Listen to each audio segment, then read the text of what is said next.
Hey there nation, and welcome to the show where we help you to play miniatures wargaming on a budget. It is I, Commander Cheapskate, and actually, I'm making a fifth video for this week actually. Usually I only do about 3 videos a week, however though, this week has been jam-packed full of all kinds of Necromunda goodness from Games Workshop, especially in the Warhammer community page. And on this video, as you can see here, they kind of released this information yesterday. They're talking about Necromunda's Squart Prospectors provide yet another reason not to go outside. So, they already give us some information about some of the rules with the Cargo 8 Ridgehauler earlier this week, and now they're giving us a teaser about what to expect for the new Squat gang that's coming to Games Workshop's Necromunda. So let's go ahead and get into it. So it says, buckle your seatbelts and strap into your mining rigs. The Ironhead Squat Prospectors are coming to Necromunda. This gang of abhuman assayers are short, grumpy, and toting enough finely tuned firepower to make a Vansar wince. Let's clear one thing up.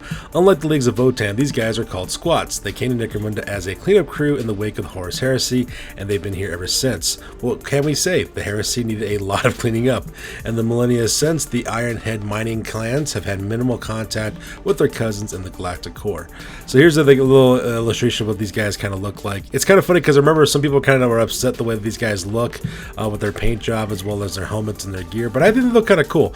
They kind of remind me a little bit of like claptraps from Borderlands, what these guys kind of remind me of.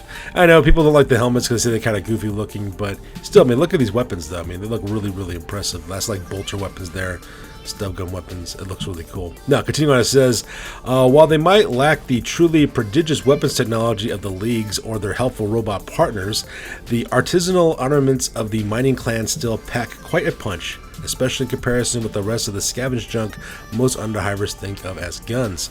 No one knows quite how many squats make their home on Necromunda. There are dozens of clans living a semi-nomadic life in a great land trains, striking out across the ash wastes in search of valuable debris left by millennia of industry. These great crawling cities will plunder a dig site for months or years until its riches are depleted, while gangs of Ironhead squat prospectors guard the excavation sites or set off into the wastes in search of further loot. Needless to say, they don't take kindly to ambushers. So as you can see, they kind of give us some information here right now about one of the gangs that we have. And what I like about this design on this guy here is that this kind of closed helmet looks really, really cool. I like this idea of a closed helmet system like that, kind of like how the Caradron Overlords look for Warhammer Age of Sigmar. I think it looks a lot cooler than the half exposed helmets. So if you can go with the full helmeted look, if the design concept really bothers you, you could go with that. I think that looked really cool. But this guy's called a Charter Master. He's a leader. He costs 115 credits. Let's talk about this real quick. It says, these parties are led by Charter Masters, squads with centuries of experience, and all the accompanying Abduracy, I believe you pronounce that. These canny old prospectors have leadership, brawn, and shooting as their primary skills, and can access wisdom of the ancients as secondary. So it sounds like that's like the skill that is specific towards the Ironhead prospectors. And it looks like they have leadership, brawn, and shooting as their primary skills. So pretty deadly so far. Let's take a look at his stats real quick. So he's moved 4, so he's not very fast, but it's about as fast as a Goliath, so it's not too shabby. He's got 3 weapon skill, 3 ballistic skill, very cool, 3 strength, 4 toughness, that's really nice having that 4 toughness, 3 wounds. So this guy right now right off the bat has the kind of like the same combination of both a Goliath gang leader as well as an Orlok gang leader. That 3 wounds is kind of nice. However, not so great with initiative, scores of 5 up. We know how important initiative is in games in Necromunda. They have 2 attacks, they have pretty good psychological stats, 5 leadership, 5 cool, 5 willpower, and 6 intelligence. So this guy looks pretty cool. I like how they have like this huge hammer right over here as well as like this arm extending weapon, like he's like the Doomslayer or something from Doom Eternal. And it says, while they might be a little sluggish compared to their fleet-footed Ashways nomads, they have access to some of the finest weaponry on the planet. So let's take a look at some of the weapons they have. So first of all, we have the Ironhead bolt gun. It costs 95 credits. Pretty much the same stats as a normal bolt gun with 12-inch short range, 24 long range, +1 accuracy for short range engagements, strength 4, -1 AP, 2 damage, 6 of ammo save. But if you'll notice, it's got rapid fire 2 on this one, so that one really fires up, which makes me wonder if that's what this guy is carrying here. Is just a normal bolt gun that these guys have. It explained the larger magazine, the double barrels, which means that this must be the bolt pistol, which would be kind of cool to see how that works out. But you know, 95 credits, it's kind of steep, but rapid fire 2, that's not bad.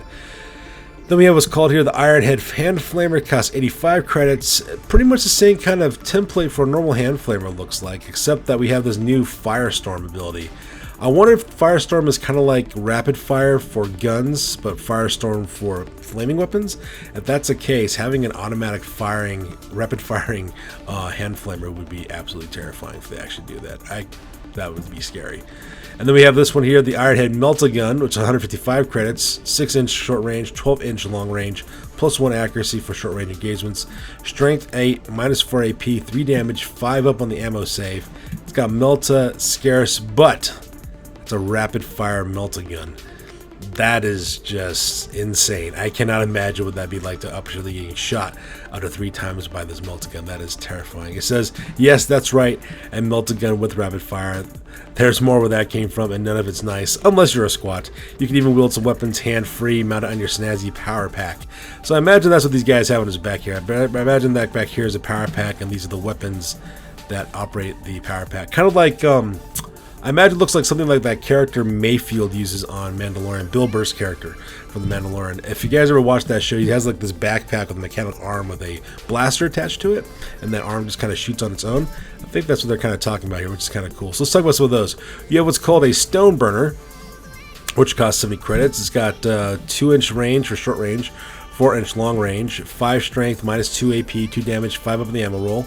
It's got Melta, as well as power pack, so I imagine these are power pack weapons that they have, scarce and siren trade. So it looks like you could use this in close combat, which is absolutely terrifying. Then we have a gem extractor, which costs 50 credits, melee weapon, strength +1, -1 AP, 2 damage. So assuming that these guys are strength, we're talking about strength 4, close combat weapon that causes 2 damage, -1 AP, definitely deadly there. And we have an Ironhead arc welder, costs 100 credits, looks like it's a melee weapon, strength +2. -2 AP, 3 damage, and it looks like it's also a melee weapon as well. So that is really terrifying in close combat. That would be really, really brutal to go up against. The literature continues to say that Charter Masters are ably supported by Drill Masters, champions who keep the rest of the squads in line. These guys prefer to work at range and have access to similarly deluxe armory, plus primary access to the wisdom of the ancients. So I'm really looking forward to see exactly what this skill is. If I had to speculate, what this actually is probably like a combination of their tech skill, maybe a Savat skill, maybe, because you know the squats are very tech heavy, so maybe that's what it has to do. But you know, we won't know until we actually see the Book of the Outlands actually come out. It says, then there are the Drillkin, the rank and file gangers who make up the bulk of the prospecting party, and diggers, your greenhorn juvies with barely 4 or 5 decades behind them, the eagerness of youth. As with all squats, these fighters have a doughy toughness 4. So toughness 4 juvies, that's pretty good right off the bat. So these guys look like they're very, very durable, which is kind of cool. And then of course we have the Varon Exodriller. I believe it's pronounced Vartion, like you say the J sound like a Y, like you would do with German. I am assuming, of course. But it looks like it's 250 credits. It's got Moon of 4, 4 weapon skill, 3 ballistic skill, 4 strength, 5 toughness, 3 wounds. That's pretty good. 5 initiative, which makes sense. 2 attacks, 7 leadership, 6 cool, 6 willpower, and 7 intelligence. And it says, and then finally there's the small matter of the Varon Exodriller, a majestic brute wearing at a cool 250 credits. This mobile weapons platform is equipped with a sensor suite to improve visibility out in the wastes, a seismic crusher for pounding rocks and enemies to dust, and offers a choice of heavy flamer or heavy bolter. So yeah, that looks like that's the rock crusher right over there. This must be the part that it could be the flamer or the bolter part, which is kind of cool. It says the Ironhead Squat Prospectors will be available as pre-orders soon, along with the Book of the Outlands, the definitive guide to Necromunda squats, ash waste nomads, vehicles great and small, and all matter of frantic desert battles. Sign up for our newsletter to learn exactly when these hardy fighters will arrive. So yeah, this looks really cool. I really like some of the things that are showing up here real quick.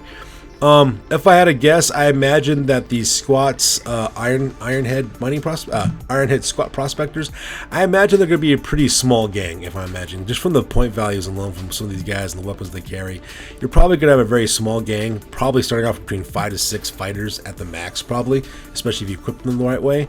So yeah, they'll probably be a small gang, but I doubt they'll be outgunned or be able to be outfought. I mean, always never outgunned is, I think, is going to be the rule for these guys. Probably short range and dangerous, but still looks really, really promising. I can't wait. I know a lot of people are kind of turned off by the design of these guys. Some people don't really like the way these guys look, but for that, I do have a solution for that. As you guys know, on our channel, we like to do a lot of proxying on my channel because we're cheapskates over here.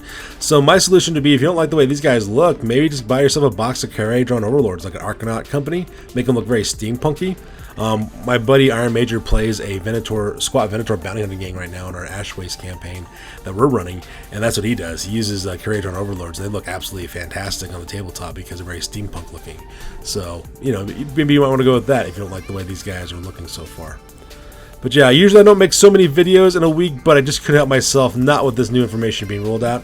So what you guys think about these squats so far? Put your guys' comments down below. I'd love to hear what you guys have to say about these guys. And going back and forth with information would be kind of cool. So that's good to do for this week, guys. As always, please feel free to like, comment, and or subscribe. Your guys' input is invaluable to us as always. Also check us out on Facebook, Instagram, as well as blogger.com for all the latest greatest hobby news related to the channel. That's good to do for this week, guys. We'll catch you guys next one. Peace out and stay classy.